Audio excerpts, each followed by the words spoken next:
Revy er, at samtlige numre er baseret på oplægget, personskildringen og klimaksen. Klimaksen? Ja, det er en slags højdepunkt.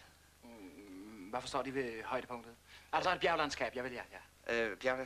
Nej, ja, det vil jeg nu ikke sige. Nej, det er sådan et abstrakt højdepunkt. Og hvad er abstrakt? Ja, det er abstrakt. Det er noget, som ikke er der. Så, det vil altså sige, at numrene i revyen består af oplægget, personskildringen og et bjerglandskab, der ikke er der. Nej. Nå, jeg må hellere begynde på selve sketchen.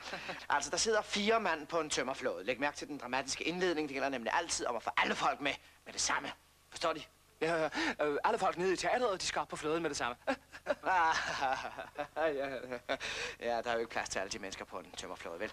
Altså, vi var nået til personskildringen. Altså, der sidder 3 mand på en flåde. Nej, de sagde, at der sad 4. Ja, men i mellemtiden så er den ene faldet i vandet og blevet ædt op af en haj. Det kunne de godt have sagt tidligere. Absolut ikke. Det er jo overraskelsen. Overraskelsesmomentet er det vigtigste i en sketch. Altså, der sidder 4 mand på en flåde. Nej, der sad 3. Den ene faldt i vandet og blev ædt af en haj. Sådan var det. Der sidder 4. Jeg er nemlig begyndt forfra på sketchen. Ja, men så må vi have hævet manden op igen, og han er sikkert blevet våd, og måske blæser der en meget kold vind. Tror de ikke, at han bliver forkølet? Ja, så giver vi ham noget tørtøj på. Fint. Nej, det kan ikke betale sig, for han skal jo i igen om lidt. Der sidder 4 mand på en flåde. Hvordan fik de ham forresten op igen? Han var jo et af en haj. Det ved jeg ikke. De har vel hævet hajen med op, ikke? Hvad er det for en måde at tage det på? Jeg ved nok, hvad det drejer sig om. Jeg kommer fra et hjem med klaver. Jeg ved nok, der sidder 4 hajer på en flåde. Og så bliver den ene mand vanvittig og springer i vandet. Hvad hedder han?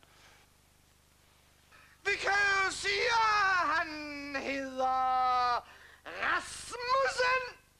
Ham kender jeg. Det er min morbror. Der findes vel flere, som hedder Rasmussen? Han var enebarn.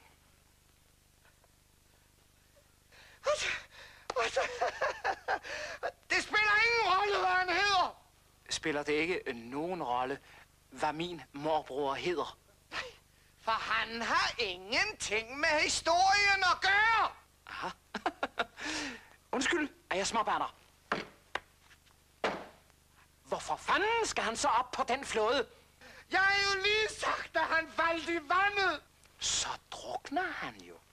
Nej, han gør ikke. For det er jo det, der er det morsomme. Det er klimaksen. Det viser sig,